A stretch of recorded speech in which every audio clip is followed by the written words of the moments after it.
This is going to be a really fun and rewarding cardigan. We are going to be doing some granny stitch color work, but it's really not complicated and it's fun to do and see work up. Today, what yarn I'll be using is the Lion brand Mandala Ombre. I chose this blue color. I thought it would pair really nice with the color theory in the Moonbeam. Now, these yarns are labeled a 4 medium weight, but I find often they do work up similar to a DK weight. So you'll see that I've also created this in the Mellow Maxim Mary Spun DK with the Rainbow Prism, and that is stunning as well. When I did a gauge swatch, and this is how to know if yarn substitutions can work, is by doing a gauge swatch. When I did this, it works perfectly.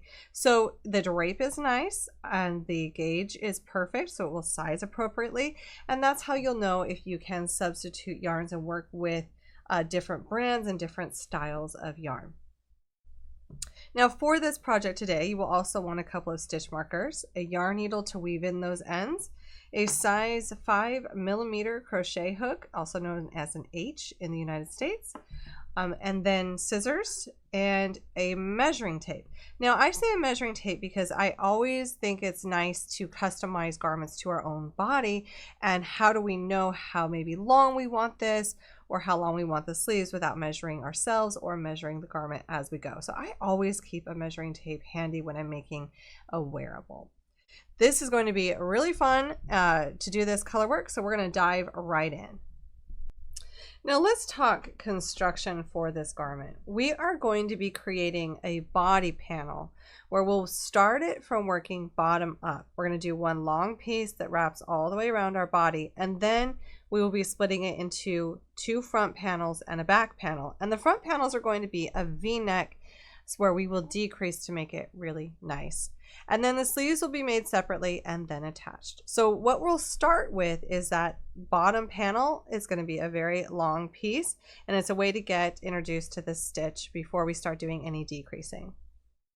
Now on camera today, I'm going to be making the size small, and what we will do is we will do a slip knot, place that onto our hook, and for this size I'm going to chain 152 stitches.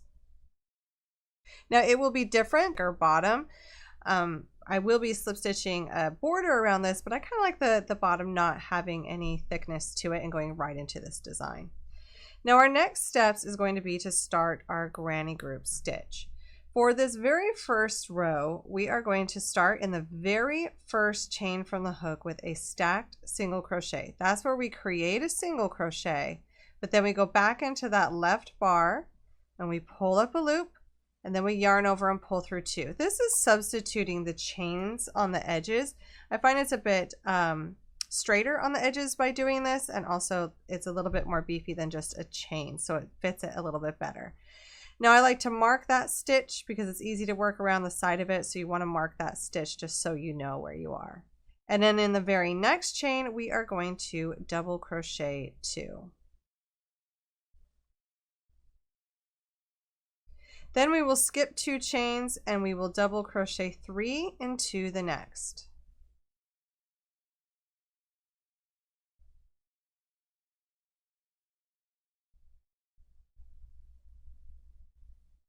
And now we're going to do that as a repeat. We're going to skip 2 and double crochet 3 into the next. And we're going to do that all the way across until the very last 3 stitches. Now that we are to the last 3 stitches in the row, we're simply going to double crochet into that last stitch. And now we're going to turn our work. And for row 2, this is where we're going to start bringing in the color work. But rows 1 through 4 will be our repeat. Now we will start row 2 by doing a stacked single crochet into the first stitch. And then we are going to do 2 double crochets into that first space. And before finishing that second double crochet, on our very last yarn over, we're going to pause because this is how we do our color changes. We will bring in the color that we're changing to, and we will yarn over and pull through. And that completes that stitch and sets us up to work the next stitches with our color B. So now I'm going to do 3 double crochets into the next space.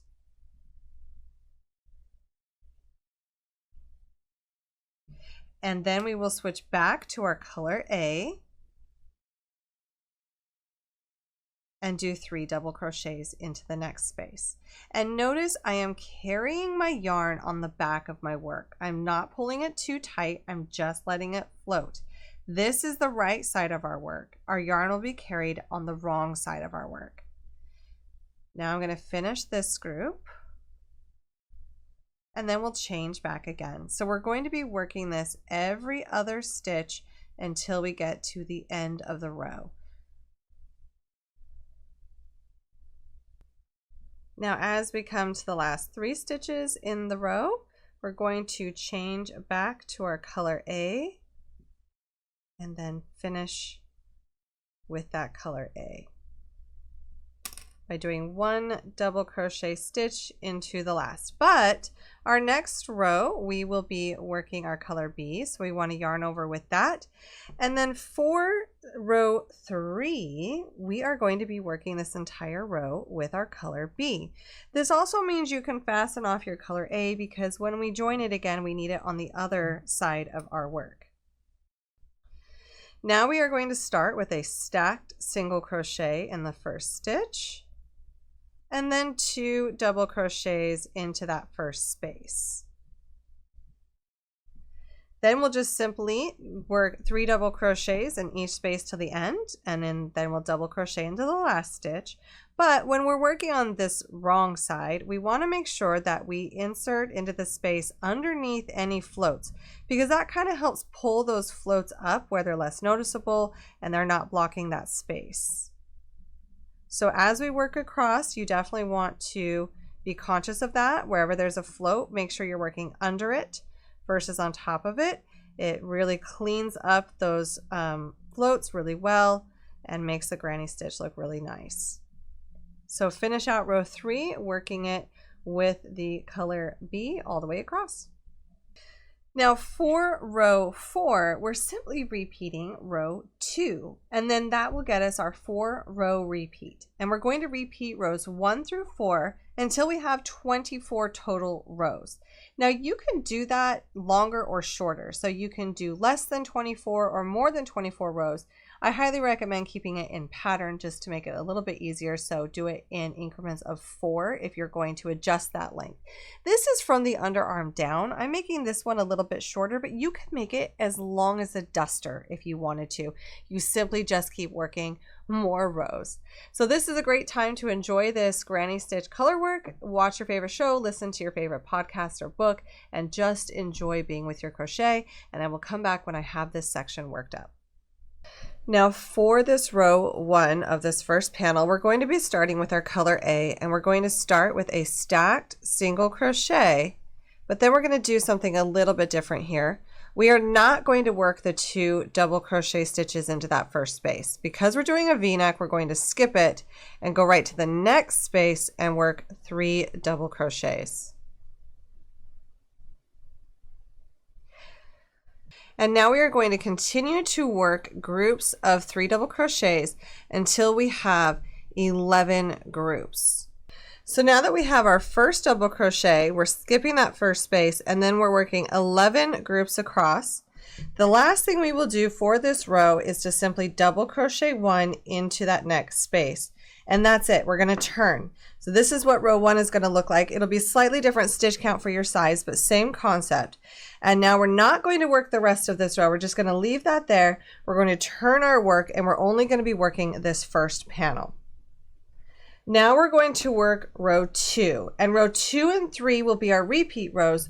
So if you need to back up and rewind to see these again, feel free, but this is going to be one of our repeat rows.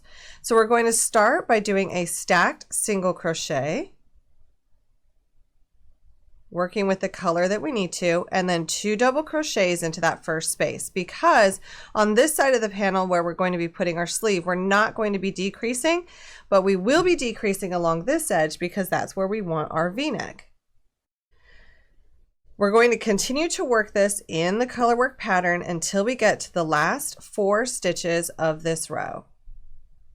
And now that we are at the last 4 stitches of this row, we're going to be changing to the color B for this color pattern.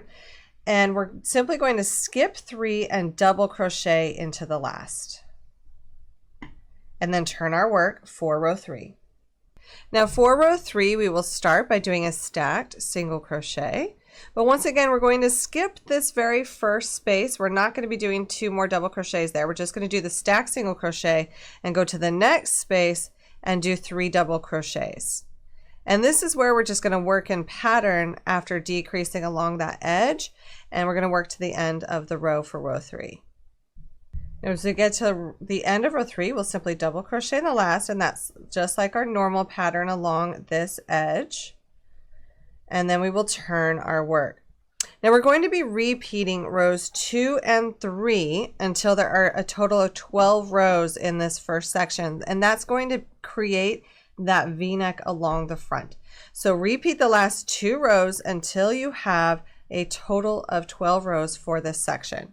And when you're doing that, you'll actually end on a row 2, and that's fine. So it's repeating rows 2 and 3, but ending on a row 2. Now that we have decreased for those 12 rows, for the size small, we have a total of 19 stitches. And now we are going to work in pattern for 6 more rows. That way we have a total of 18 rows for this size. Now the row count and the stitch count will be different depending on what size you're making, but it's the same concept. So we're simply going to turn our work, and this is where we're not going to be decreasing along this first side. We are simply going to work this in pattern, start it with a stacked single crochet, and then do those 2 double crochets into that very first space, and continue in the color work pattern and do 6 more rows in pattern, and then we will be able to fasten off our work. Now after working the first panel, we can go ahead and fasten off, and you can leave a long tail for seaming the shoulders later. And then once again, if you want to take a break and weave in all the ends, you can, or you can do that later. I'm going to jump right into this back panel here, because now that we've finished the first panel, I'm going to turn my work, and we're going to be working on the back panel, and that's our next section. This will be the longer back section. So we'll have 3 panels here. We've done our first front panel. Now we're going to work on the back panel. Now to start on this back panel, we are going to join the yarn to the space next to the last space worked. So from the first panel, we did that 1 double crochet. We're going to go to the next space, and that's where we are going to join our yarn. Now you can make a slip knot and then do a stacked single crochet here, or you can make a slip knot on your hook and go right into that stacked single crochet. So we're going to do a stacked single crochet into that first space, and then also double crochet 2 more. And then we're going to be working a total of 23 granny groups after that. So technically a total of 24 counting this first one, but 23 more granny groups across, and then I'll come back and show you how to finish off this row and turn. Now that I've worked all those groups, I am going to do 1 double crochet into the next space and turn. And for this back panel, there is no decreasing, so we are simply going to work a total of 18 rows for this section, working in that granny color work pattern. So this is just the same as we did down here. We're just working a section of it, and we're going to do that for 18 rows and then come on back. So now we have our first panel and our back panel, and next we'll need to do our last panel. So this is the second panel. This is the front panel that we're going to be doing, and this one, I know when we fold these in, it's such a slight difference. I promise it'll work out in the end, but we're going to be doing our V-neck, and on this one we decreased on the very first row, and we're not going to on this one because it's just not possible the way that the stitch pattern works. But that's okay, because we'll have the same amount of rows, and even if your decrease starts on a different row, they're like 1 row off from each other. In the end, because it's a flexible fabric, and when we do that trim, it will work out just fine. So we are going to join our yarn to the very next group, so the very next space from the last one worked. But if you want, you can go ahead and place a slip knot onto your hook. So you can either do a slip stitch into this space, or you can place a slip knot onto your hook and start right in to that stacked single crochet. And then we're going to do 2 double crochets into the same. And then we're going to work across in our stitch pattern. So this is what we have done before. There's no decreasing happening on this row. When we get to the very last stitch of the row, we'll just work a double crochet into the last. All right, now after row 1 of this section, we're going to turn our work. And this is where we are going to do a decrease on row 2. So we're going to start by doing that stacked single crochet into the first. But since we are skipping this space, and that's what helps us with the decrease, we're going to change colors to stay in that color work pattern. And we're going to skip this space and go to the next space. So we had 37 stitches for row 1, and then we're decreasing for row 2 to get that neckline that's a V-neck.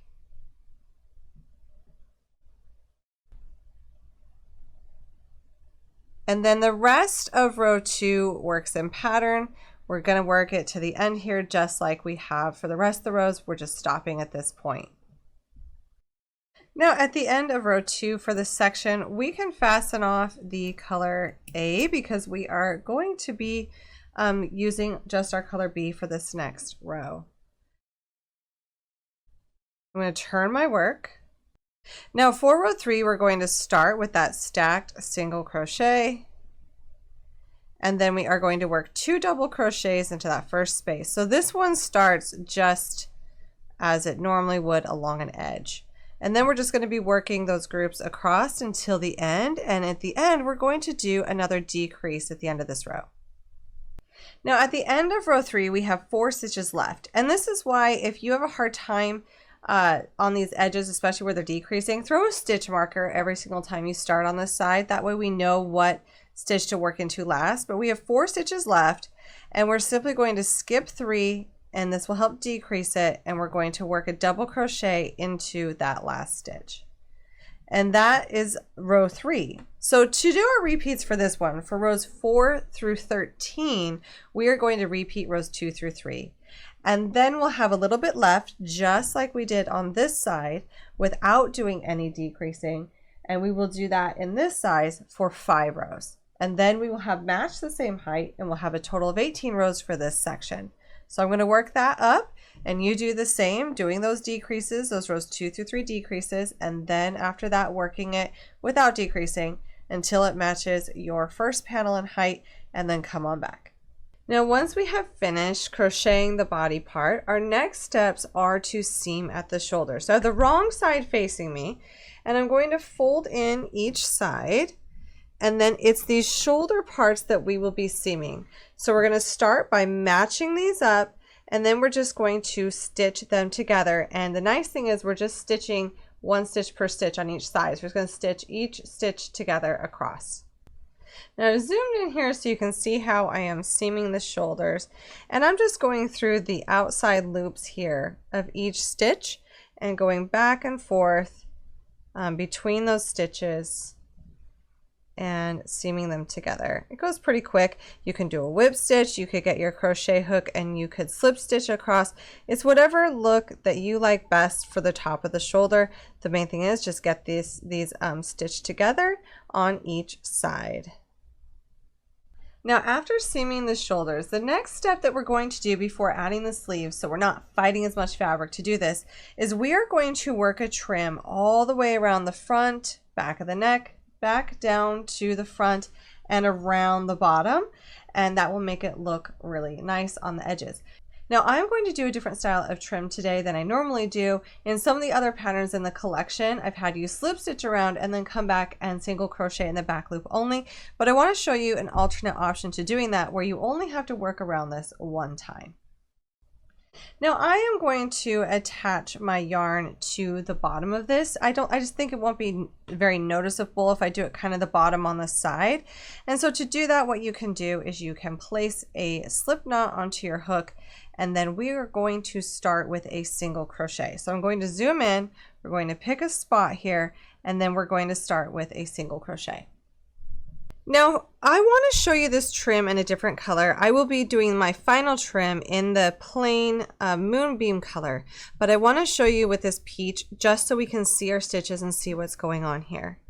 We are going to attach our yarn to our hook by creating a slip knot, and then we are going to pick a stitch and work into it, and we will be doing a single crochet. Now, once you've completed that single crochet, we are going to go back into that left bar there, and that's the bar that we would go into when we did that stacked single crochet, but we are going to go into the left bar and then into the next stitch. Yarn over and pull up a loop, and then pull that loop through the next loop on the hook, and then yarn over and pull through 2. We're going to do that again. We'll go through the left bar of that single crochet into that very next stitch, yarn over and pull up a loop, and pull that through the next loop on the hook, yarn over and pull through 2. So through that left bar into your next stitch, yarn over and pull up a loop, and then pull that through the next loop on the hook, yarn over and pull through 2. And this creates a nice edging without having to go around twice, and it has the same look as what I have done before.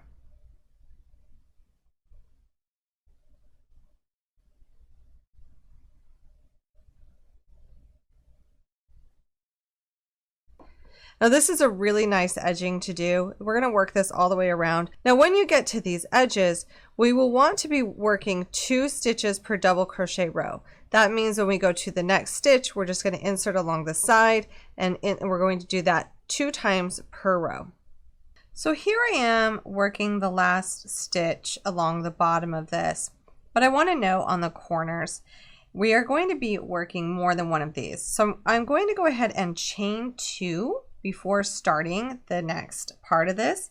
So chain 2, and then I'll go back through that left bar and into the same stitch that I just worked, and then I will complete that edging stitch, and that will help on the corners to make them nice and neat.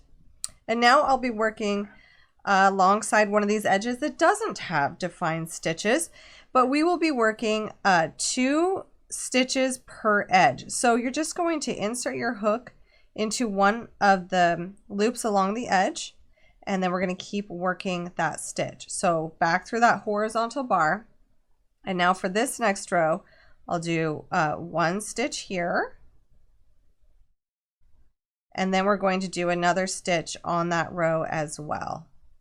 So I work about 2 of these stitches per row all the way up, and it's looking quite nice. So we'll keep doing that all the way around. Now that we have worked all the way around, we can go ahead and fasten off and then do an invisible join with the end of this. Now, the way I like to do an invisible join is I skip the first stitch and I go to the second one, and I put my yarn needle through it the same way I would as if I were to crochet it, and then I pull that down, and then I go back down the last stitch worked right down the center and pull that, and it creates a nice mock stitch that helps that be really not noticeable.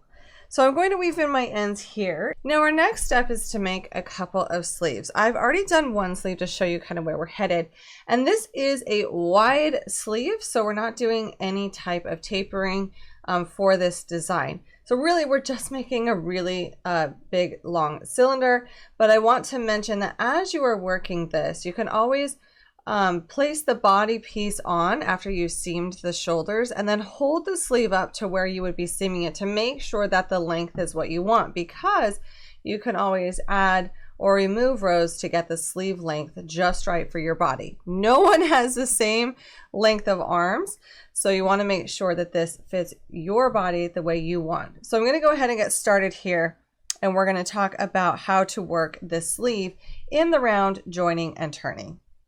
To get started for the size small, we are going to place a slip knot onto our hook and chain 60. Now we do not want to chain these too tight Just chain a nice chain of 60. Now that we have chained 60, keeping those chains from twisting, so make sure that they are not twisted, we are going to start into the first chain in the round. Now you can do a slip stitch to join, or you can go right into doing a stacked single crochet into the first stitch of this round. And then we will double crochet 2 more stitches into that same chain space. And then this will be our repeat all the way around. We're going to skip 2 chains and double crochet 3 into the next. So once again, the repeat around is to skip 2 chains, and notice how I kind of pull a little bit on the bottom. It kind of helps even out those chains, because when we're working 3 double crochets into 1 chain, it kind of stretches that chain out. But we'll skip 2 chains, 3 double crochet into the next, and repeat that all the way around. So now that we've joined and we're ready to work in the round, we're going to turn our work. So this will be this is the wrong side of the previous row, but this will be the right side of the fabric. And we're going to start by working into that very first space with a stacked single crochet. And then we're going to add our color B. And work in that color pattern all the way around. So we're still working a lot of the same instructions. We're just joining and turning at the end of each round. So I'm going to work this round and then come back and join and turn again. So we're just working every other granny group with a new color, and we're going to work that all the way around. Now that we've worked all the way around, we can slip stitch to join and then turn our work. And every single time we are not carrying our colors, this makes it a little bit easier. We're going to be working on the inside of the sleeve. So we're going to be seeing the inside of the sleeve when we're working in the solid colors, which makes it a little bit easier. But there's one more thing I want to know, and that's carrying your yarn up the work. So once I work this round and I'm ready to bring back in this color, it's kind of all the way over here. So go ahead and carry this yarn 1 more stitch across as you get working. You can either work over it as we're starting this new round, or you can work over it with the last join.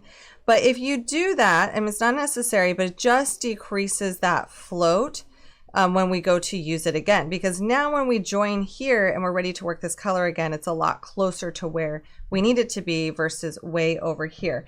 And that will help not having any fingers that are going to catch on the inside of the work where you join. And this is just where I will grab it so that when I go ahead and use it again, I'm not carrying it so far. Now this is simply going to continue to work in pattern. We're just simply joining and turning at the end of each round and starting that pattern again, and keeping our floats on the inside of the sleeve. We're going to be working this until we have the desired length that we want. Adjust it. I held this up to my body and I ended up adding a little bit more than I thought I would because of the length of my arms. So be sure to adjust it as needed. And once you have that worked all the way around, all those rounds done, when you go to fasten off, leave a long tail of your main color. That way we can use that tail end to attach it to the body of the sweater when we are ready for that. On the sleeves, we're going to be doing the exact same trim. So you'll want the sleeves, the very bottom of them will be the edge that you started on, and we're going to do this trim all the way around both sleeves on the bottom of those as well. And this is what that sleeve trim looks like when you do the same thing that we did around the edges of the front of this for the sleeves. It really finishes it off with a nice edge. Now the next thing we need to do is we need to place our sleeves on here. We need to attach our sleeves to the body. I've done this on one side and I want to show you what to do when you attach these. You'll want to grab some stitch markers or some sewing pins and pin this in place. That way when you are seaming around, it comes out more even. You know that between certain spaces that fabric needs to sit even between here and here and then here and here. And you can even pin more than just some stitch markers if you would like. So let's grab our yarn needle and seam the sleeve. Now I'm just seaming back and forth. I'll go through some yarn on one side and then some yarn on the other side and then pull through and then do that again coming back the other direction. But you can seam a whip stitch seam. You can grab your crochet hook if you want to slip stitch, like surface slip stitch these sides together. It's whatever you want to use that works best for your style. But I'm just working back and forth, and I'll do that all the way around and then weave in my ends and make sure to do that for both the sleeves. Now the last and final touch we need to do to this is to add ties to the front. Of course you don't have to, but it is a nice touch to bring that front together. So what we will do is we will line everything up nice and even, and then we are going to go through one of the stitches where we want to tie our tie. We're going to grab our yarn, and with a very long, I always like to go a bit more generous with this because you can cut the yarn if you have too much, but if you have too little, you kind of have to start again. So I do a very long string of yarn and fold it in half because we're going to be working from these two strands. So you want it to be pretty long, that way you don't run out of space. We are going to pull that loop through this stitch, and now we have our two strands, and we're going to use these to make a really easy I-cord. We're going to take this bottom strand and wrap it over our hook, and then we're going to yarn over with the top strand and pull it through the two loops on the hook. Now we're going to do that again. So the bottom strand goes over, the top, yarn over and pull through. And you can loop your yarn if you want. It's whatever tension works best for you, whatever's the most comfortable. But you're going to loop through the bottom, yarn over and pull through the top. Yarn over the bottom, yarn over the top and pull through. And we're just going to keep repeating this until we have a long I-cord. So it goes pretty quick, and this is my favorite way to do an I-cord. I find it pretty easy to do, and it's very consistent and uniform. Now once you have the length that you want, you can fasten off and pull your yarn through. And on this very end, I like to tie a knot. I just feel like that helps it stay in place on that end. And then I'm going to take my yarn needle and I'm just going to weave these ends back up into that I-cord. Now once you have the first tie done, go ahead and do the second one, and you can always make these as long or as short as you want, but this makes a great closure for the front. That's really, really cute. A nice added detail to just tie a bow and have that help it stay in place. And now we have this beautiful cardigan that can be a great layer for any season, and the yarn combinations are endless. You can go from something blue, a little bit more neutral, to something rainbow, which is really, really fun as well. The possibilities are really up to your style. You could even do it in two more solid colors if you want. Thank you so much for joining me for this really fun project. Be sure to hit that subscribe button and come back for your next crafty project soon.